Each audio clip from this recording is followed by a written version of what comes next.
Welcome to Just the Word, where we're reading through the Bible in 1 year. And I'm Net. Today's reading will come from 1 Samuel chapters 1, 2, and 3. 1 Samuel chapter 1. There was a certain man from Ramathaim, a Ziphite, from the hill country of Ephraim, whose name was Elkanah, son of Jeroham, the son of Elihu, the son of Tohu, the son of Zuph, an Ephraimite. He had 2 wives. One was called Hannah, and the other Peninnah. Peninnah had children, but Hannah had none. Year after year, this man went up from his town to worship and sacrifice to the Lord Almighty at Shiloh, where Hophni and Phinehas, the 2 sons of Eli, were priests of the Lord. Whenever the day came for Elkanah to sacrifice, he would give portions of the meat to his wife Peninnah and to all her sons and daughters. But to Hannah he gave a double portion, because he loved her, and the Lord had closed her womb. And because the Lord had closed her womb, her rival kept provoking her in order to irritate her. This went on year after year. Whenever Hannah went up to the house of the Lord, her rival provoked her till she wept and would not eat. Elkanah, her husband, would say to her, "Hannah, why are you weeping? Why don't you eat? Why are you downhearted? Don't I mean more to you than 10 sons?" Once, when they had finished eating and drinking in Shiloh, Hannah stood up. Now Eli the priest was sitting on a chair by the doorpost of the Lord's temple. In bitterness of soul, Hannah wept much and prayed to the Lord. And she made a vow, saying, "O Lord Almighty, if you will only look upon your servant's misery and remember me, and not forget your servant, but give her a son, then I will give him to the Lord for all the days of his life, and no razor will ever be used on his head." As she kept on praying to the Lord, Eli observed her mouth. Hannah was praying in her heart, and her lips were moving, but her voice was not heard. Eli thought she was drunk and said to her, "How long will you keep on getting drunk? Get rid of your wine." "Not so, my lord," Hannah replied. "I am a woman who is deeply troubled. I have not been drinking wine or beer. I was pouring out my soul to the Lord. Do not take your servant for a wicked woman. I have been praying here out of my great anguish and grief." Eli answered, "Go in peace, and may the God of Israel grant you what you have asked of him." She said, "May your servant find favor in your eyes." Then she went her way and ate something, and her face was no longer downcast. Early the next morning they arose and worshiped before the Lord, and then went back to their home at Ramah. Elkanah lay with Hannah his wife, and the Lord remembered her. So in the course of time, Hannah conceived and gave birth to a son. She named him Samuel, saying, "Because I asked the Lord for him." When the man Elkanah went up with all his family to offer the annual sacrifice to the Lord and to fulfill his vow, Hannah did not go. She said to her husband, "After the boy is weaned, I will take him and present him before the Lord, and he will live there always." "Do what seems best to you," Elkanah, her husband, told her. "Stay here until you have weaned him. Only may the Lord make good his word." So the woman stayed at home and nursed her son until she had weaned him. After he was weaned, she took the boy with her, young as he was, along with a 3-year-old bull, an ephah of flour, and a skin of wine, and brought him to the house of the Lord at Shiloh. When they had slaughtered the bull, they brought the boy to Eli, and she said to him, "As surely as you live, my lord, I am the woman who stood here beside you praying to the Lord. I prayed for this child, and the Lord has granted me what I asked of him. So now I give him to the Lord. For his whole life he will be given over to the Lord." And he worshiped the Lord there. 1 Samuel chapter 2. Then Hannah prayed and said, "My heart rejoices in the Lord. In the Lord my horn is lifted high. My mouth boasts over my enemies, for I delight in your deliverance. There is no one holy like the Lord. There is no one besides you. There is no rock like our God. Do not keep talking so proudly, or let your mouth speak such arrogance. For the Lord is a God who knows, and by him deeds are weighed. The bows of the warriors are broken, but those who stumbled are armed with strength. Those who were full hire themselves out for food, but those who were hungry hunger no more. She who was barren has borne 7 children, but she who has had many sons pines away. The Lord brings death and makes alive. He brings down to the grave and raises up. The Lord sends poverty and wealth. He humbles and he exalts.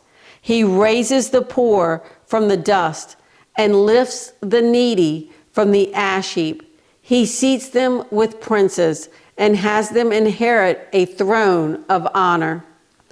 For the foundations of the earth are the Lord's. Upon them he has set the world.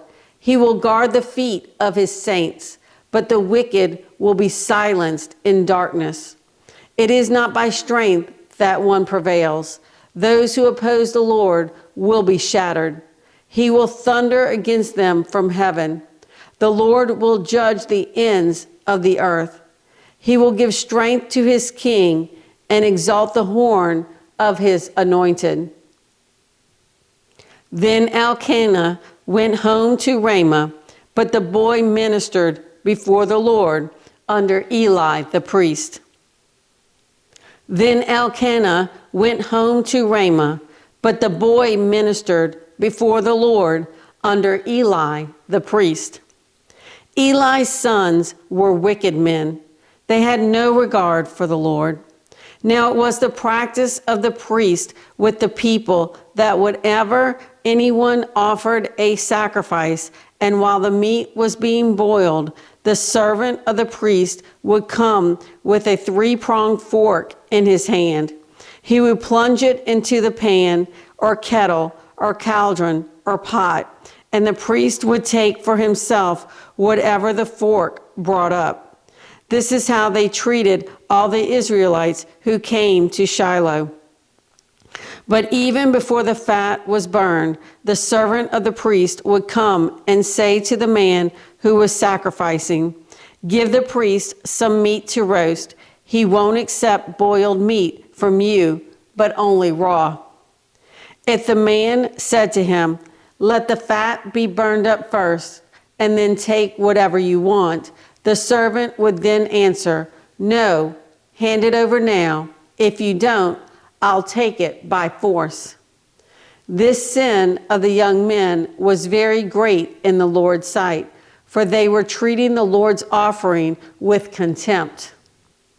But Samuel was ministering before the Lord, a boy wearing a linen ephod. Each year his mother made him a little robe and took it to him when she went up with her husband to offer the annual sacrifice. Eli would bless Elkanah and his wife, saying, "May the Lord give you children by this woman to take the place of the one she prayed for and gave to the Lord." Then they would go home. And the Lord was gracious to Hannah. She conceived and gave birth to 3 sons and 2 daughters. Meanwhile, the boy Samuel grew up in the presence of the Lord. Now Eli, who was very old, heard about everything his sons were doing to all Israel, and how they slept with the women who served at the entrance to the tent of meeting. So he said to them, "Why do you do such things? I hear from all the people about these wicked deeds of yours. No, my sons, it is not a good report that I hear spreading among the Lord's people. If a man sins against another man, God may mediate for him. But if a man sins against the Lord, who will intercede for him? His sons, however, did not listen to their father's rebuke, for it was the Lord's will to put them to death. And the boy Samuel continued to grow in stature and in favor with the Lord and with men. Now a man of God came to Eli and said to him, "This is what the Lord says. Did I not clearly reveal myself to your father's house when they were in Egypt under Pharaoh? I chose your father out of all the tribes of Israel to be my priest, to go up to my altar, to burn incense, and to wear an ephod in my presence. I also gave your father's house all the offerings made with fire by the Israelites. Why do you scorn my sacrifice and offering that I prescribed for my dwelling? Why do you honor your sons more than me by fattening yourselves on the choice parts of every offering made by my people Israel? Therefore, the Lord, the God of Israel, declares, I promised that your house and your father's house would minister before me forever. Far be it from me. Those who honor me, I will honor, but those who despise me will be disdained. The time is coming when I will cut short your strength and the strength of your father's house, so that there will not be an old man in your family line, and you will see distress in my dwelling. Although good will be done in Israel, in your family line, there will never be an old man. Every one of you that I do not cut off from my altar will be spared, only to blind your eyes with tears and to grieve your heart, and all your descendants will die in the prime of life. And what happens to your two sons, Hophni and Phinehas, will be a sign to you. They will both die on the same day. I will raise up for myself a faithful priest who will do according to what is in my heart and mind. I will firmly establish his house, and he will minister before my anointed one always. Then everyone left in your family line will come and bow down before him for a piece of silver and a crust of bread, and plead, appoint me to some priestly office so I can have food to eat. 1 Samuel chapter 3. The boy Samuel ministered before the Lord under Eli. In those days, the word of the Lord was rare. There were not many visions. One night, Eli, whose eyes were becoming so weak that he could barely see, was lying down in his usual place. The lamp of God had not yet gone out, and Samuel was lying down in the temple of the Lord, where the ark of God was. Then the Lord called Samuel. Samuel answered, Here I am. And he ran to Eli and said, Here I am. You called me? But Eli said, I did not call. Go back and lie down. So he went and lay down. Again, the Lord called, Samuel. And Samuel got up and went to Eli and said, Here I am. You called me? My son, Eli said, I did not call. Go back and lie down. Now Samuel did not yet know the Lord. The word of the Lord had not yet been revealed to him. The Lord called Samuel a third time, and Samuel got up and went to Eli and said, Here I am. You called me? Then Eli realized that the Lord was calling the boy. So Eli told Samuel, Go and lie down, and if he calls you, say, Speak, Lord, for your servant is listening. So Samuel went and lay down in his place. The Lord came and stood there, calling as at the other times, "Samuel, Samuel." Then Samuel said, "Speak, for your servant is listening." And the Lord said to Samuel, "See, I am about to do something in Israel that will make the ears of everyone who hears of it tingle. At that time, I will carry out against Eli everything I spoke against his family, from beginning to end. For I told him that I would judge his family forever because of the sin he knew about. His sons made themselves contemptible, and he failed to restrain them. Therefore, I swore to the house of Eli, the guilt of Eli's house will never be atoned for by sacrifice or offering." Samuel lay down until morning and then opened the doors of the house of the Lord. He was afraid to tell Eli the vision, but Eli called him and said, "Samuel, my son." Samuel answered, "Here I am." "What was it he said to you?" Eli asked. "Do not hide it from me. May God deal with you, be it ever so severely, if you hide from me anything he told you." So Samuel told him everything, hiding nothing from him. Then Eli said, "He is the Lord. Let him do what is good in his eyes." The Lord was with Samuel as he grew up, and he let none of his words fall to the ground.